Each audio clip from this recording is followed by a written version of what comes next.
Hi, it's Joey, and today we're watching The Dragon Prince, Season 3, Episode 7, The Hearts of Cinder. The human army is approaching, the babies are travelling up to find the dragon, things are getting very, very tense. Well, actually real, these storylines and journeys that we've been building to across these 3 seasons, we are reaching them now, and I'm both scared and excited to see what happens next. Thank you so much, Albert, for sponsoring, and let's go. Oh, are these cutie pies? Yeah. Oh, don't you dare. Don't you dare. No. You do not need to concern yourself with the plan. Maybe somebody other than you should. My plan will be revealed at the appropriate time. Your plan is just to charge in and fight. You need to learn how to shut your mouth. What a lovely father you are. You'll be a great king too. You could look to Prince with your quietness, rugged battle stance, and your horse with kind eyes. His horse does have kind eyes. Soren. I hope when the time comes he makes the right choice. So, my goal is a bright future for humanity. Launching an invasion is not that. And this noble aims for humanity is simple. Like, at best, you're gonna march in here and then be like, look, we have a big army, we could attack you, but we just want to negotiate peace. We just want an alliance, we just want some different terms. That could be a thing. I don't think that's what they're going to be doing. It's the same as it is. Viren, I'm nothing if not elegant and efficient. This is terrible, but at least the elves must know they're here now, if they hadn't already. If the dragon's sick, I suppose she can't come down. You're about to meet your mama. I mean, about to is a stretch. Whoa. They live like this while humans struggle. You can see why there is anger. When we get up there, are we gonna tell the Dragon Queen we're a thing? I don't think it's gonna come up. Oh, I see. You're saying we should Prepare to draw your last breath. Oof. The air gets thin, that's what she said. It's a warning that if you go much higher, you will struggle. I mean, he's bold, I'll give him that. What? Your people? Do you bring farmers and poets? Or do you bring an army? Mm-hmm. If you allow us to pass, we have no trouble with you. What is your purpose here? Trouble with my land? The light will decide. Surely the light's got to burn through this bitch. Oh well, it's nice to know you, Viren. Except it wasn't. Surely it will see Gootman. Unless Gootman can protect him. Ugly and evil, I am not surprised. He doesn't speak for humanity. You will be purified. Okay, I'm kind of concerned about this. He may be the most dangerous human in the world. Yep. No matter. The Queen sentenced him to be purified. Oof. After That's what he wants in there, of course. If he's here, everyone is in danger. We have to stop him. He is a bad, bad man. Will only remove the parts of you that have been touched by dark magic. But that's all of him. What happens if his entire body is gone? This is what they want for some reason, right?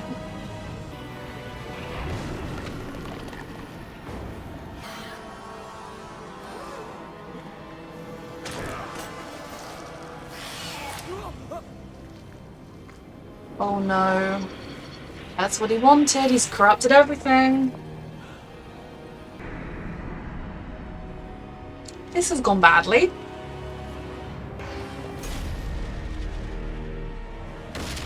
Dear Queen. Wonderful. You're just like your grandmother. Oh, fuck. The truth of her fate. Oh, God. Didn't like this queen.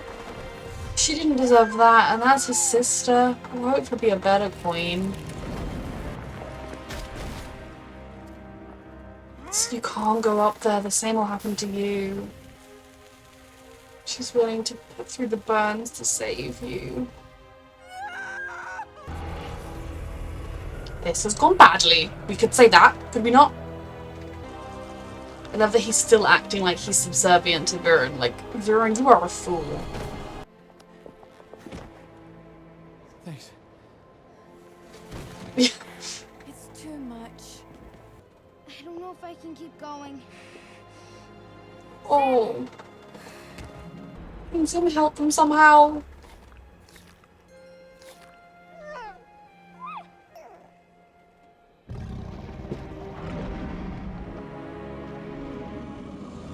Whoa. Is that Sim's mum, or that looks like a different dragon? Is that the dragon from the other place? The dragon they saved! I've met you before. I knew I recognized it. I mean, you're very clearly working with the forces of evil. And save humanity is now ours. Peace and alliance would be the answer. We will face elves and dragons, and they will rain fire upon us. And you will die. What did you think was going to happen when you marched into Zadia? These people, oh, we're going to face dragons and elves in Zadia. Will inoculate you. And instead of destruction, see the first to change. My own beloved son, Soren. Jesus. Let me help you. Say no. Step forward. Claudia, stand up for him. I'm afraid. I am ready to receive the gift. This idiot, arrogant boy. Soren, you saved yourself here. And I'm sure your father, where he lies in his deathbed, or hopefully recovery bed, is going to be thrilled you're doing this. You happy now?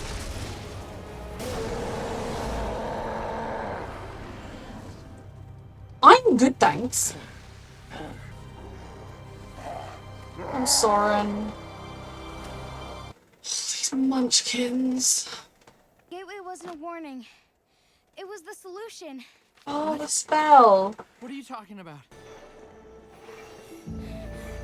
Oh.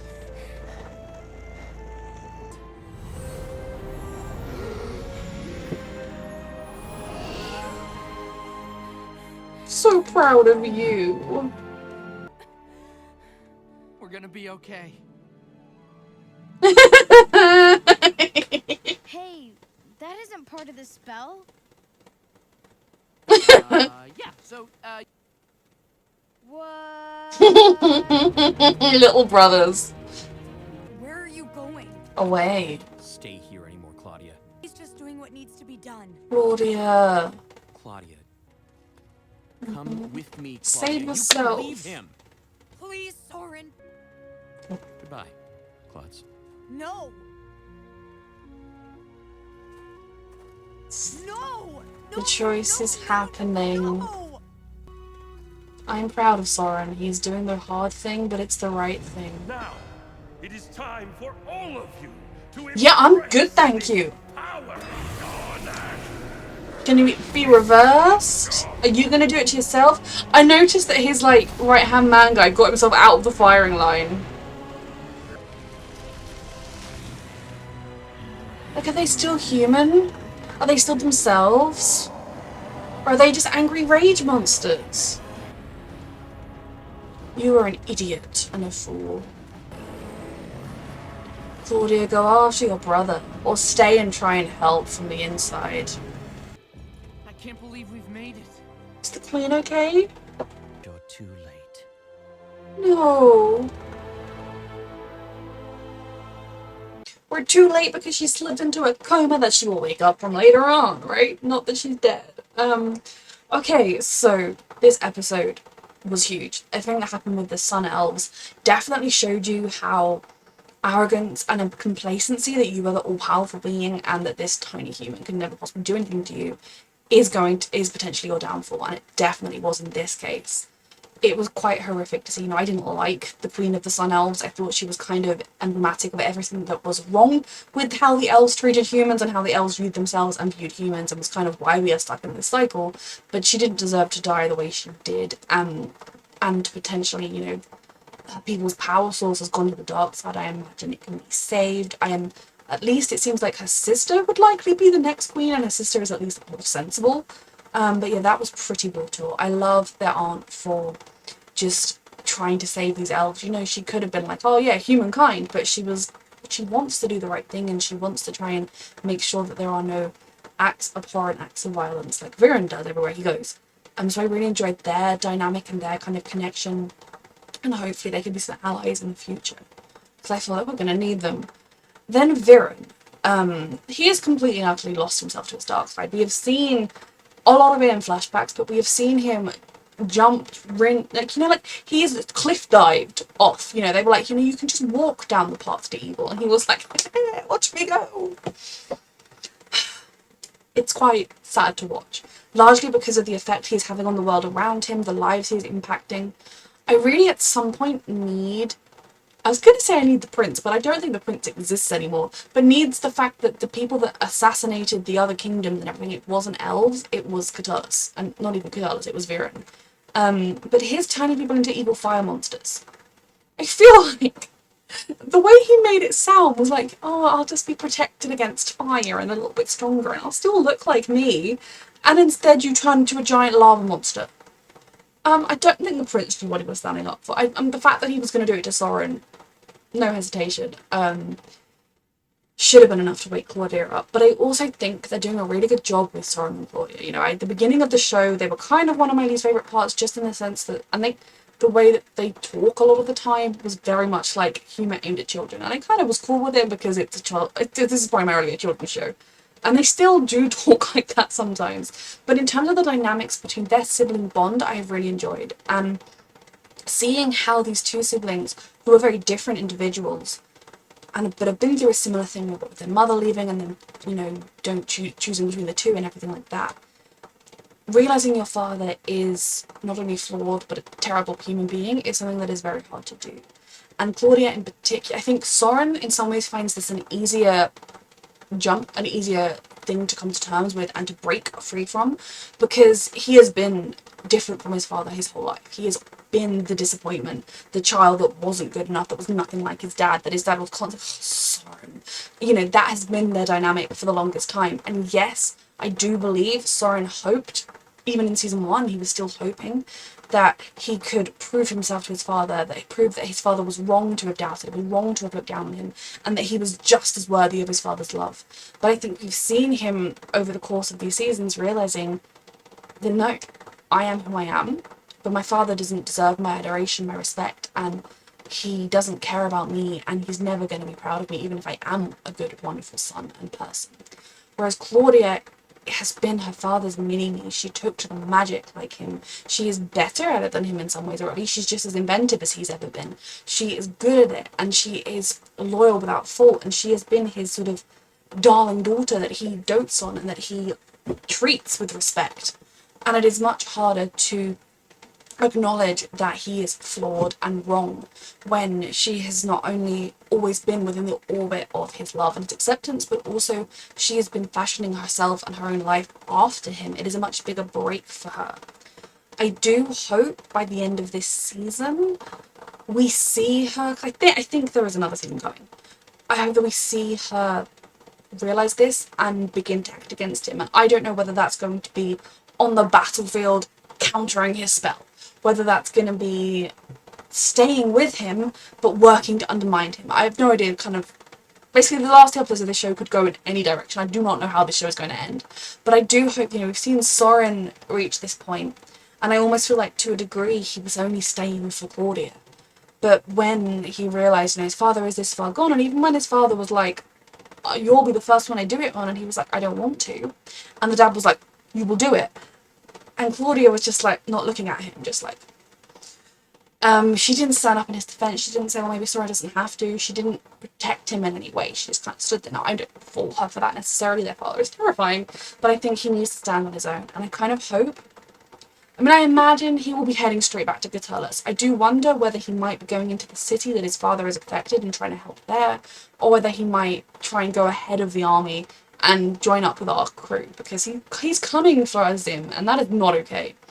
I don't entirely know where Soren is going, but I am incredibly proud of him. I think this episode was the one where he finally broke fully free of his father. And, you know, there's always a tug there, there's always a tie and a lot of pain.